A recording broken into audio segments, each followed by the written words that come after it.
सृष्टि बचपन से ही दिखने में सुंदर नहीं थी, लेकिन अमीर बाप की बेटी सृष्टि पर उसकी माँ जान छिड़कती।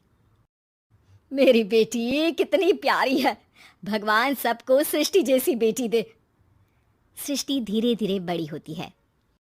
एक दिन सृष्टि की सहेली कहती है, तू दिखने में कितनी अजीब सी है, लेकिन मैं जानती हूँ हम सब में सबसे अच्छी शादी तो तेरी ही होगी। तेरे पापा अमीर जो है। और बता नहीं सकते यार, दहेज तो हर कोई देता है, ये क्या ज्यादा ले जाएगी अपने पति के लिए? अरे बड़े शहर में कोठी है इसके पापा की। अरे पापा की है ना, कौन सी इसकी है? इसकी होती तब तो कोई भी लड़का इससे शादी कर लेता। अरे पापा की मतलब पापा की है तो मेरी ही है ना? किसने कहा? अब तेरी तो तब होगी ना जब तेरा भाई ना हो। वैसे भी शादी के बाद सारी प्रॉपर्टी भाई के नाम होती है। सृष्टि समझ जाती है कि उसे किसी भी हालत में माँ बाप की सारी प्रॉपर्टी को अपने नाम करना है, लेकिन कैसे?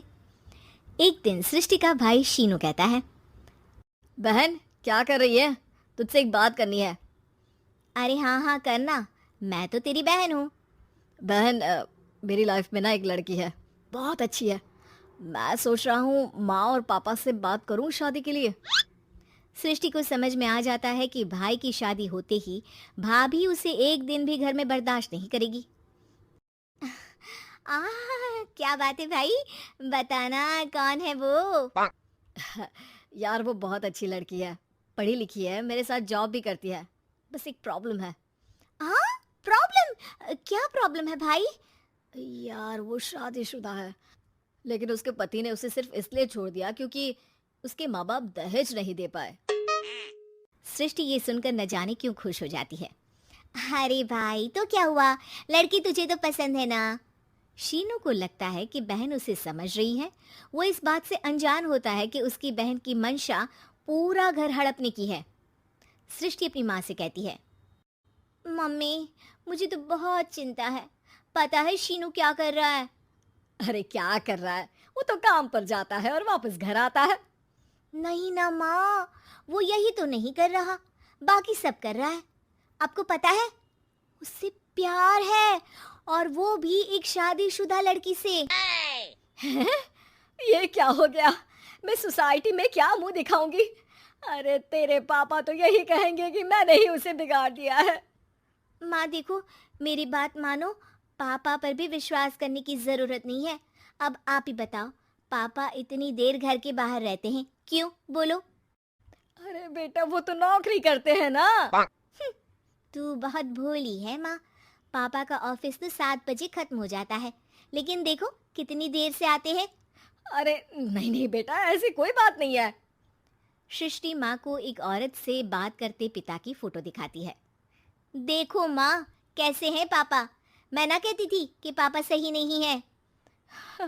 मैं तेरे पापा से बात करूंगी, दे फोटो मुझे। ओ माँ, वो तो डिलीट हो गई। लेकिन चल, तूने तो देख लिया ना, पापा से बाद में बात कर लेना। और हाँ, मेरा नाम बिल्कुल मत लेना। हाँ माँ। अब क्या था, सृष्टि के माँ और पिता के बीच झगड़ा होना शुरू हो जाता है।